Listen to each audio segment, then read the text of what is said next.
This is Boxes and Briefs, a podcast with real-life business stories. But we will be asking the hard questions and challenging traditions. So broaden your thinking with fresh perspectives and solve problems for business success. Hello and welcome to another episode of Boxes and Briefs. My name's Lisa and we have Tori. And our guest today is Yi Ping, who is the Chief Financial Officer of Gilligan Sheppard. Yi Ping, why don't you tell us a little bit about what you do? Okay, I'm a partner in Gilligan Sheppard. So my main job is looking after other people's, making sure they achieve their financial goals. Perfect. So I think that's why I'm here. Yes, because our topic today is financial goals. Why do you do what you do? I have a passion in finance because I was trained as an engineer, so I practice engineer a bit, and that's not where my passion sits. So I'm not knew what I'm going to do from day one and then plan out like that. I was tried something else, and then, but while I was doing that technical stuff, I found I really have passion and interest in financial, because to be successful and to be able to sustainable, all the business needs to achieve their financial goals, which I think is such an essential function in the business or even personal life. That's why I switched to this field, and then it's such a good decision to make. It's funny, because a lot of people are reluctant to say that their business is about making money, because that feels so wrong. It's not all about making money, but making money is the essential parts, because that's how that your business can sustainable, right? Otherwise, you go bankrupt and you do not have a business anymore. Yeah, nothing left. Okay, so regarding financial goals, what stories do you have for us about other businesses that you've known, or clients, or Gilligan Sheppard examples even? Maybe get to the story later when we get to certain field of making money or achieving financial goals. Yeah, prepared today. Yeah. Okay then. What's the thing that everybody should know that they overlook? It's common sense, but everybody doesn't do it. I think relating to financial goals is go back to the same we talked about. You really need that very essential resource, which is financial resource, to be able to do things you like, to be able to help others, to be able to achieve your passion. That financial resource is what we need all the time. Most of the people are aware of that and pay really attention to that, but some people, they have no idea. They're too passionate about things they like, but forgot that's quite essential part. Forgot that they need the resource. Yes. Yeah. Resource being money. Yes. Being money. Yeah. Money equals freedom, right? Yeah. Yeah. Then you can have choice. Yeah. Otherwise, you do not have a roof. You do not have food. What can you do? You can't even sustain yourself. Yeah. True. Okay. So what do you see coming in the future? Like trends that are happening in the financial world?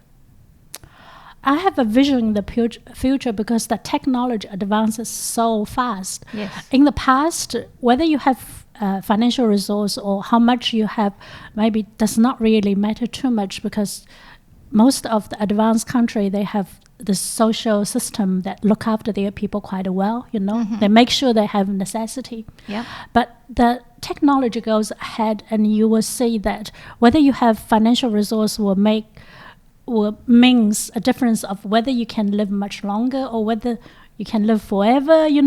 And that once that's come to kick into reality, you might feel financial as way more important than you thought. Like up to a stage that you can choose whether you can live in eternity. Like they can transfer your memory or whatever to a machine, and then they can give you a new body and then transplant that back, which means you can live forever. The eternity life can come to choose. I just feel like that's so wrong. It goes against the plan for humans. I've seen it in movies, but it's possible now because of the advance of the technology.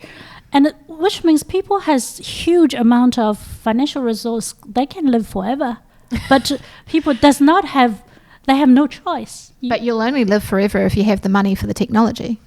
That's true. Which means the financial resource were getting more essential. Yes. Yeah. Okay. That's just the one aspect I can see how money make difference. Yes. Yeah. Huge difference. Do you think it's common for people to go along their lives like sort of not worrying about money until they get to a certain age, and then they realize, shit, I can't do what I want to do. I've got to start thinking about money now. Do you think that that's more common than not? I think that's when you do not have a plan. Yeah. Yeah. And do not realize that for you to live happily, do things you're happy forever, you really need resource. Yeah. And one of the resources, of course, is time, right? Yeah. And we all have limited time because we have to die. Yes. But you can see in the future, that's what I can see, that financial resource can be switched to time resource, which will be super, super difference for us. Gosh. But Imagine quality of life, though, if you live forever. Yeah, but I don't like that idea personally. I just think it's... but you can't avoid that. I don't need to live forever. I think a good up to 80 would be solid, Live a good life. Yeah, it's your time. But I think maybe when you're at the other end of the age scale, you feel like you're running out of time and you want more. Depending on what kind of quality of life you can keep, Totally right. And then new exciting things come all the time. Yeah. And if you still can have a physical and active body, so it's harder to say. It's hard to say now, but let's look forward maybe 20, 30 or 40 years. I'm pretty sure that will come into reality. Do you think you'll invest in that, Yiping? Not really. It's not up to us, how fast the technology will advance. And I'm not preparing for that, but I foresee that will be reality, kick in. So regarding financial goals, we're going to be talking later about personal goals and other goals. But for financial goals, is it always money? I'm not really. I think it's interlinked. So firstly, as a person, you have your... You realize what you're good at, and you realize what you have passion, what you like to do, and then you have people you love, right? Mm-hmm. You would like help them. So to make yourself happy, I think you really need to make sure you can do things you like. You can look after people you love. To do this, then you need to have a good financial plan, making sure you have the financial resource to do those things you like. Hopefully, to achieve the financial goal, you do not need to suffer too much, like doing things you do not hate or dealing with people you hate, So naturally, if you can plan well, you can actually mingle your financial goal to your other goal. Then I think you have a guaranteed sort of happy life. Where do you begin with starting a plan? How would you even begin to start the financial plan? Begin What's with the first step? Yeah, we begin with kids, and you going through all these school system, and then you realize what you are good at, what you have passion, what you've got to offer. Yeah, like my career, I started 5 years for the engineering stuff, and until actually doing that, I found actually I'm not good at that because other people can do half fast than I do. So why do I waste time compared with, those good people, make myself feel sort of sad and unsatisfied? But lots of kids, when they during school system, they haven't come to the society or they do not realize that. So this is I think it's a very sort of task for everyone. Try to find what you love and what you good at. Hopefully combine these two together, you can achieve the financial goal in a very pleasant way. So you've got to figure out what you're passionate about, how much money it takes to do that, so that you can create a plan. That's also. But it's what are you passionate about, and what do you love to do, and what are you good at? So they can be different. If you're good at something, and of these things that you also like, then you can make money much easier. Yeah. Right? True. So you guys very good at this marketing stuff, and you. Thank you. So you can make your business successful, and you can make money easy. If you ask those do not good at that to do your things, their business may fail. And then after 5 to 6 years, they will say, okay, I did not make any money. So, yeah, I think you need to carefully Good plan. and passion. Yeah, and also you need to look at what's available, because all the economic environment is different. Where you are, you need to look at place that you can make money quicker. I think that's also why our kids go overseas, right? Yeah. Because more opportunity, and then it's a plan with lots of factors. Yeah, there's so many wasted degrees out there. Exactly, Leaving school and thinking, oh my God, I just must be a psychologist. And then they finish their degree or whatever it is and realize, oh, there's no jobs to be a psychologist here. Yeah. You know? At that stage, they need to do plan, they should do well, and then seek for advice from those experiences, usually maybe your parents or that. And sometimes you come as a person that inspire you so well in your life, then you feel like without that person, my life will be different. So I think why its life is so exciting is all these things, and you need to really plan well and then work hard. Okay, so when setting financial goals, speaking to business owners, do they need to understand, like have some kind of financial literacy to understand the goals that they're setting, or can they just be given goals and go for it? I think it comes with people first, the shareholders, right? Those who would like to do the business. So the business needs to link back to their personal goal, their personal financial goal.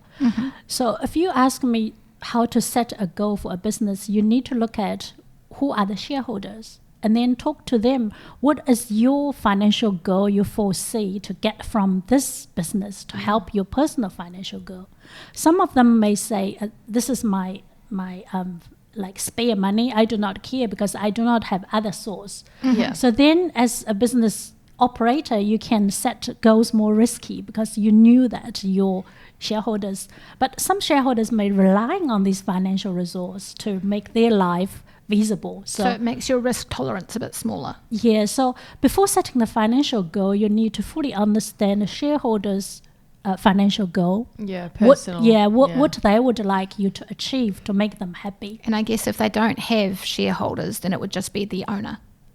What are their goals? So the owners, the shareholders. Shareholder is just the one particular ownership structure company. They have shareholders.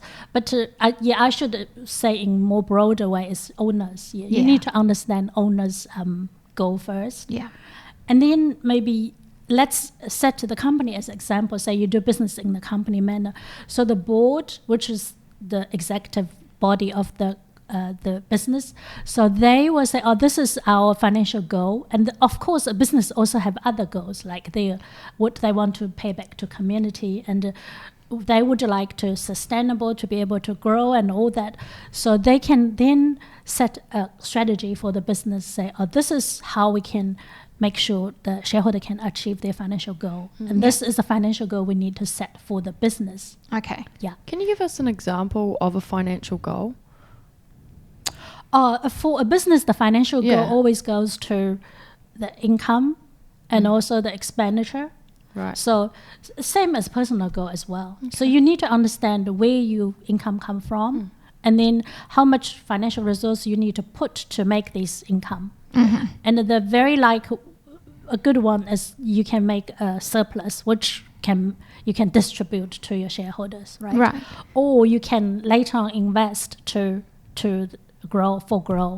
And maybe the financial goal you would do is not like so it's also depending on the shareholders. If they aiming growth, then you don't. So they need the economic return, and then the return could be in two form.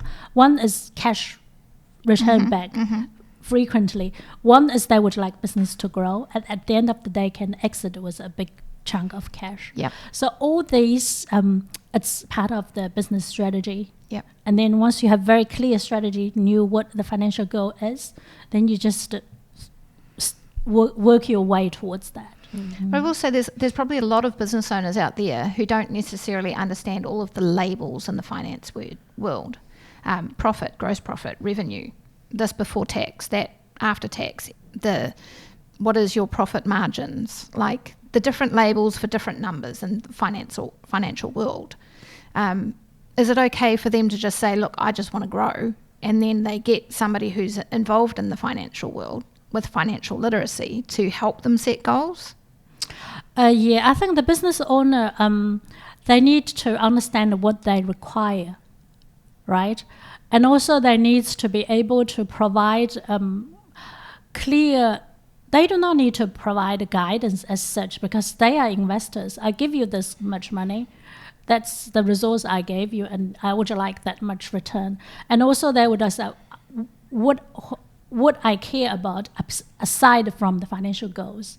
If they would like make sure all the people involved look after better, or that's the other type of goal. So those in the business help them achieve these goals. So to assess whether they've achieved these goals, they come up with reports. The financial will come up with like financial reports. So the owner that's the accountants or the person in charge of the money. Yeah, the owner just needs to make sure they can understand the financial reports. Okay. And then align that to their goals. Does not really need to understand too much. It's like if you listen to music, you knew you like that, the rhythm, but you does not need to be a musician, or you does not need to you don't to understand how it's made. Yeah, you just say this is what I like, So I think it's a matter of does not need to go deep. You will say lots of accountant is not actually a good business owner. That's not necessary, because they may dig into too deep into details and forgot what is the high level meaning of the numbers. Recognizing your strengths and weaknesses, you can't be good at everything, right? Yeah. As a business owner, so So do what you do well, follow that passion and what you're good at, and outsource the rest. Yeah. Okay. What about values? Do they come into your financial goals? Definitely. I think when the business set up their financial goal, that is just a part of the business. You do not do the business for the only purpose of making money and achieve financial goals. That's one of your goals. But you want to be happy. You want to dealing with people you like. You want to look after people involved in the business, right? Yeah. So in the business, I think how to make people together. I think you want to set a set of value or your principle to run your business, and then the people share the similar set of value. They can work together better because So when the financial goals conflicts with value set or principle, that's I think it will be quite painful for people involved in the decision making. Have you got an example of a conflict? Yeah, I do have a story. I think it's a true story. So it's not us, but we participated in the project together with another company, and we're looking at a project, and then we come with a group of investor would like invest in the project, and together we assess the project. Initially was, that's crap, but then one of our member saw the value in the project and then worked really hard to pull the investor together. And then I think in 2 to 3 months down the track, and then everyone realized, oh my gosh, it's such a great opportunity, The investor we made and maybe can 10 times of return comes back straight away, And then at that time, that business we partner with, they realized that, and they had a board meeting, and then decided to ditch the investors and get all the return, keep all the return for themselves. And upon that, I think they made a really bad decision, because it's great you have a good chance to make you can achieve your financial goals 3 or 4 times in a year, which is exciting. But meanwhile, you do not share that return with those investors. You're crushing relationships. Yeah. So it'll come back to bite you later, right? Yeah, I think that's a good example of how you do have a value set. You need to make sure you do not ditch your. I think if you do that, and even your success, but at the end of the day, of course, we reasoning with them, and then we protected our investors' interest and making sure they share what they should. Yeah. But how that partner came with that decision, I think if they, at the end of the day, if they achieve the financial goal, but they feel a loss in compromise their value, you know, and you do not feel well. That's the things make you feel really bad after time. So I think that's something, when value is really important, because that make you happy. Yeah. You won't sell yourself for money, right? If you're a young, beautiful girl and you sell yourself to something, and then it's depending on how much, but still, you will regret later. That if it doesn't align with that was so not me. Yes. What? Yeah. If it doesn't align with your values, you will regret it later. Yeah. Totally. Yeah. So I think stick to your principle is always a very, very good practice. Yeah. Then you always feel like, I did not do anything wrong, or even something I didn't wrong, but I tried my best. I stick to my values. Yeah. So this kind of comes into play as well when you're doing business with other people. You know, if they don't align with your values, then there's sort of the same thing with the money and the shares and stuff. Yeah. But what do we normally say? These are doing good business with good people. business with good people. That's really important. And so you're dealing with good people and you feel happy. Yeah. Mm. Okay, I have heard a word bandied around a lot, risk tolerance. Now, I think I've got an idea of what it means. Do you want to, in the financial world, explain what risk tolerance is? The risk tolerance, I think it's go back to individual as well, you know. So for a business, the risk tolerance goes to, as the individual, the shareholders, the people are like related. Say, as an individual, what you can tolerate the lowest. If you have to have a nice car, or you happy you just take public transport, you must have a super groomed experience in front of people, or you happy just being basic, wearing warehouse things, right? So it's come to how low your financial resource can go to sustain your life. So your worst case scenario. For me, I really haven't gone through any worst case scenario. So it could be like, living off $20 for a week is the lowest I can go.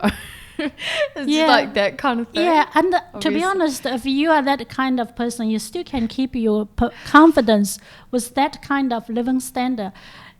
You do not have fear of risk at all.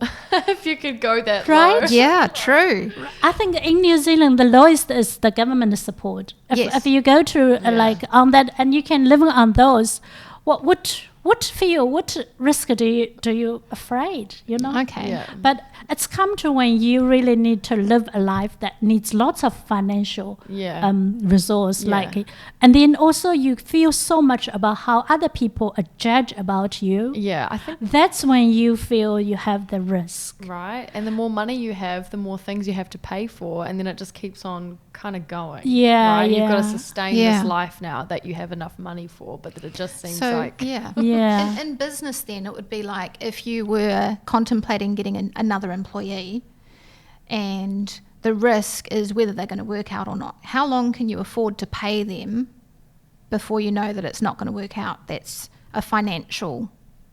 Yeah, I think this also come to, because when you make decision is either operating or executive decision. But I think whatever decision you make, it's also, if I make this decision, the worst scenario is going to affect the shareholders, the goal, and if I miss their goal, how will affect the individuals, the life.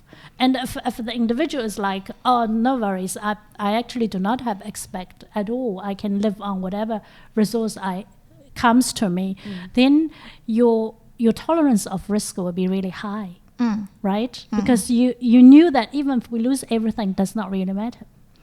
And if you do business, sometimes you really have that kind of sort of determination in your mind that tolerable is really high.